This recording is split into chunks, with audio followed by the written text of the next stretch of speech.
Hello, and welcome to this session for tips for writing your paper. I'm going to talk to you today about how to write a good philosophical paper for this course. The basic structure of a good philosophical paper basically holds three distinct parts. First, it has a thesis. We'll take a look more in depth at each of these parts, but in the beginning, you should recognize the fact that a good thesis will raise a question and it will describe what method the author is going to take to inquire about answering that question. The second part of a good philosophical paper is the main part of the paper, and that is the actual inquiry that's being made to answer the question that was raised in your thesis statement. The final part is the conclusion, which we'll talk a little bit more about at the end of this video. But overall, you should recognize that this is the structure that's used to write a good philosophical paper. Let's take a look, first of all, at how to write a thesis. A good thesis statement, as I mentioned earlier, raises a question. And so if we were to look at Harry Frankfurt's essay on bullshit, this is what he raises at the very beginning, is the question about what is bullshit. If we take a deeper look at some of the other readings that we've had this semester, right, we might raise the question of something like, what is the nature of self-deception? No matter what philosophical paper we're looking at, it should be very obvious within the first paragraph, again, within the thesis of the paper, it should be obvious to us what question is being considered, what question is being raised. One of the biggest differences between philosophy and most of the other fields of study is that there is no one particular prescribed method of inquiry. There are a lot of different ways that we can go about trying to answer a single question. And so one of the things we want to be clear about in the thesis of a philosophical paper is how exactly we're planning on going about answering the question that we're raising. And so as soon as we get done mentioning what question it is that we're going to look at or what idea we're trying to explore, we want to talk about how we plan on going about exploring that idea. And again, if we come back to Harry Frankfurt's essay here about bullshit, right, or on bullshit, he says that he's going to make his inquiry basically by doing two things. First of all, trying to give what he calls a rough account of what bullshit is, right, and looking at how it differs from what it is not. And so he thinks that by doing this, he can, in some ways, extract, or in his words, articulate the structure of this concept. So when we look at a thesis statement, that is the main part of a thesis, we're really trying to do a few things here. I've got a formula for you to come up with a basic thesis statement if you're having trouble of writing your own thesis statement. But basically, in the context of the question that you raised, you're making an argument in your paper about how you're answering that question. Right, so you're going to say, I will argue that right, the question about what is bullshit can be explained or answered by, right, this idea, your main idea that you have in your paper. Right? And within that, you're going to examine different theories or ideas to help you explain your idea. And so if we look at this formula and think about it in kind of a plug and play method, right? The statement I have down below here is a really easy way of looking at how you could write a quick thesis statement. It says, I will argue that the nature of self-deception, again, that's the question that we might be raising here. What is the nature of self-deception? So he says, I will argue that the nature of self-deception is, And then your main idea, right? What is your main answer for that? Right? It's a necessary part of a journey of self-discovery. Again, there may be a number of ways that we try and answer that main idea, right? But whatever it is, we're going to plug that in. And then the final part is we're going to talk about how we go about answering this question, how we come to this conclusion by talking about the ideas that are going to go with that. So again, we're going to argue that the nature of self-deception is a necessary part of the journey of self-discovery by examining the idea of Zoran and the Platonic theory of forms and how these relate to Joe Gardner's life in the Disney movie Soul. Now again, that's a very specific thesis statement there, and you want your thesis statement to be as specific as possible. If you use this plug and play method, right, again, of just looking at what is the question that you're raising and then making your argument around that, giving your main idea and talking about the theories and forms of ideas that you're going to use to explain that idea, you should come up with a pretty strong thesis statement. And what you want to do in order to write a full and coherent thesis is you want to give, first of all, some context to your question. Right, so you want to situate why you're raising this question to begin with.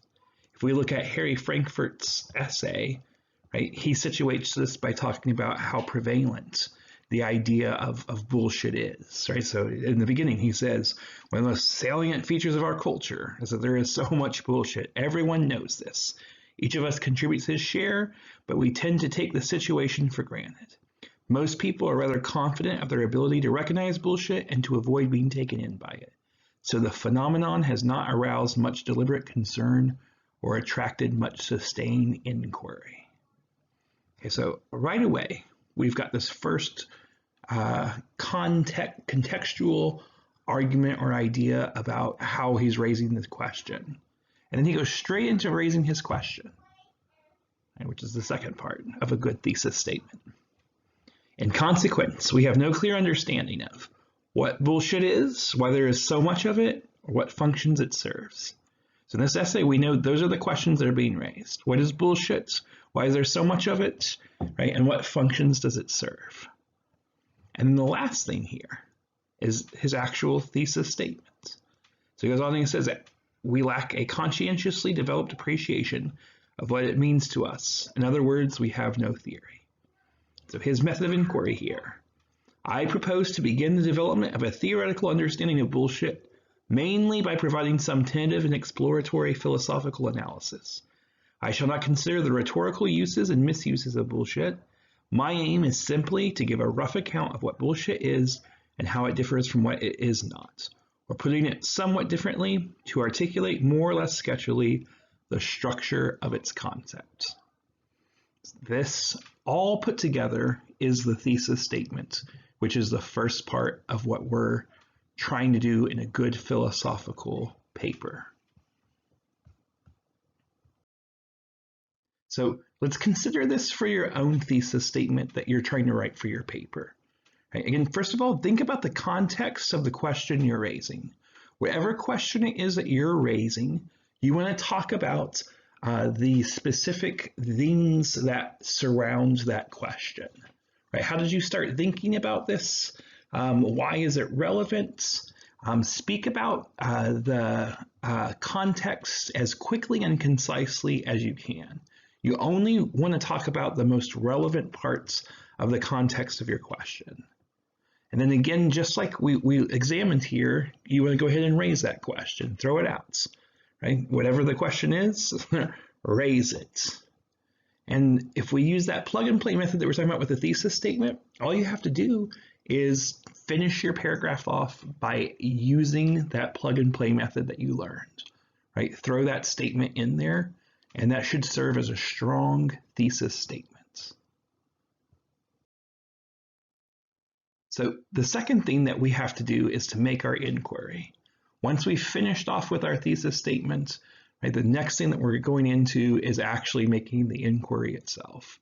And this is where a lot of people get confused about what they're supposed to do for their paper. So let's examine a few things that you can do to make a good inquiry. Overall, there's kind of four things that people do as they're making their inquiry. Probably the one that's the most nuanced and used in philosophy is making distinctions as clear and precise as possible. There's a lot of philosophical papers that you can read where this is pretty much the only thing that's done, is that people go about just making distinctions between different ideas to try and edge out what one particular concept or idea is. But other things that we should do as we're making our inquiry is to be generous about our ignorance on the subject matter. We probably don't know everything that there is to know. And even when we do know a lot about the subject matter, we still don't want to assume that we know everything. And so we want to be generous not only about our ignorance, but also about opposing ideas. We want to make sure that we fully understand oppositional beliefs and oppositional ideas so that we can strengthen our own position and so that we can strengthen our own ideas. We want to give support to our ideas and explain our idea. That's probably the most important function that you have in making your inquiry, is making sure that you fully articulate what it is that you're talking about. And we want to make sure that before the essay is over, we've shown some consideration towards the opposing belief by raising the strongest objection against our ideas that we can think to raise. And so we're going to talk about each one of these as in depth as possible. Let's start with the first one, making distinctions as clear as possible. So probably the three most used methods of making distinctions as clear and precise as possible is by comparing and contrasting ideas. We look at how ideas are similar to each other, and then we move on and talk about how ideas are different. So again, using that plug and play method, one way that we can do this is to say that one particular idea, right, Wu Wei or the theory of forms, right, theory of recollection, things like that, right, they are similar to each other in one particular aspect, right? And then we can move to talking about how are they different from each other. If we go back to Harry Frankfurt's essay on bullshit, this is one of the things that he does about humbug and bullshit, is he says that they are similar to each other in a lot of ways, and then he starts to draw out the differences between them, right? But there seems to be some clear distinctions. Another way that we can draw distinctions is to offer a definition for our idea, right? So we can say that the best way to understand our idea is through a definition that we offer. I would say something along the lines of the best way to understand Zoran is through the idea of suchness, right? Or the best way to understand idealism, right, is through the philosophical understanding that an idea is more tangible than the material world, something along those lines. The third thing that we can do is simply to offer a definition through an example that we have, right? And so if you think, for instance, about Wu Wei, for instance, this is how we've talked about it. Wu Wei is like, your breath, right? Or Wu Wei is like a boat. Right, it's being pushed along by the sails, natural wind, natural kind of force, not forcing anything along its path. So again, one of the things that we should do as we're writing a good philosophical paper is making distinctions between things, right? How is this idea expressed in Taoism? How is this idea expressed in Platonic philosophy, and is there a difference between those two ideas? Are they the same? Are they the same thing? The second thing that we can do, as we mentioned, is to be generous about our ignorance and be generous about opposing ideas. And this is really important as well because we want to give the strongest kind of consideration to other ideas as we can. So if we look at this just a little bit deeper for a moment, we want to make sure that any kind of generalized language or stereotype that's in our writing, that we take that out. We don't want to use any phrase or any type of language that overall generalizes a position. So I've got an example here, right, that of how people can do this. Saying, Plato basically says that philosophers are crazy, and that makes them better. Some of the problems here is first of all, this isn't accurate. But then, the word crazy can mean so many different things. And we want to be more precise about what we're describing when we say something is crazy. What exactly do we mean by that? And likewise, right, this other part that makes them better. We don't have a very clear idea about what this means at all. Right? And so taking this very generalized language and getting extremely specific about it, right, that's one way that we get closer to understanding the inquiry that we're making about the question that has been raised. And the last thing that we have here is, giving an argument that opposes you the benefit of the doubt. And as I have here, in other words, consider the strongest arguments against your own position. You might be tempted to characterize an argument that is different from your own as being wrong, but make sure that right, you're giving that argument the benefit of the doubt, that they do understand what they're talking about, and be generous about what kind of argument could be raised against you. We'll talk about this a little bit more in 2 sections from now. The third thing that we can do is to give support to our idea, explain our idea, and this should happen a lot in a paper that you're writing. So you want to think about the different analogies that you can draw. You want to think about the different plot lines that maybe happen in a movie to ultimately explain what you're talking about. If we look at the essay that Harry Frankfurt wrote, there's several different places where he draws out this distinction, and he supports what it is that he's talking about. One of the examples I have here is when he, again, going through what he originally says in his thesis statement, that he's going to not only describe what bullshit is, but also talk about what it is not. There's a clear line that we can draw here, right, where he starts talking about what is not bullshit. He says, every part of a product was considered and each was designed and made to be exactly as it should be. The craftsmen did not relax their thoughtful self-discipline, even with respect to features of their work which would ordinarily not be visible. Although no one would notice if those features were not quite right, the craftsmen would be bothered by their consciences. So nothing was swept under the rug, or one might perhaps also say, there was no bullshit. And so here, right, he's explaining his idea by showing a clear example of what was not bullshit in the older kind of days, right? How craftsmanship differed from bullshit in this way. And so again, as you start answering your question, you're making your inquiry, you have specific arguments that you want to use to support what you are saying. And so dig into those arguments and explain exactly what it is you want to say. And then the last thing that we have here is, right, you can raise the strongest objection that you can think of. And really what this does is it helps give us a time to consider how we might be wrong. And the reason why we want to be the strongest objection is because we want to give consideration to the strongest idea or the strongest argument against our own position. And so what we want to do in raising the strongest objection is we're going to use a phrase that allows us to understand we're giving consideration to an opposing idea.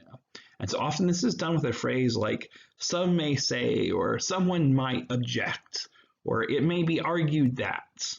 However you want to introduce your argument, make sure that in your writing you're introducing it as an opposing view. And you want to again show that you're giving consideration to that opposing view, and ultimately you want to knock down that opposing view. You want to show how it's flawed, why you chose not to go in that direction, why you chose your interpretation instead. And so where we see this in Frankfurt's own writing, right, is this example that he has here about misrepresentation. He says, one might with some plausibility maintain that although in telling the lie, I certainly misrepresent what is in my mind, this misrepresentation, as distinct from my misrepresentation of what is in my pocket, is not strictly speaking a lie at all. For I do not come right out with any statement whatever about what is in my mind, nor does the statement I do affirm, I have $20 in my pocket, imply any statement that attributes a belief to me. Right? And so again, he's raising at the very beginning here, showing us that he's raising an objection to his argument. One might with some plausibility maintain that. And then the rest of this is the objection that he's raising. And then he goes on to answer that objection. And so again, as we write our papers, think about how you would object to your own argument, right? What would be the strongest kind of objection you could raise? And then how would you answer that objection? The last part that we have here is the conclusion, and this is also the easiest part of your whole paper. So the conclusion should really be no more than the last paragraph of your paper. And really what you're doing with the conclusion is you're just summarizing what it is that you have to say.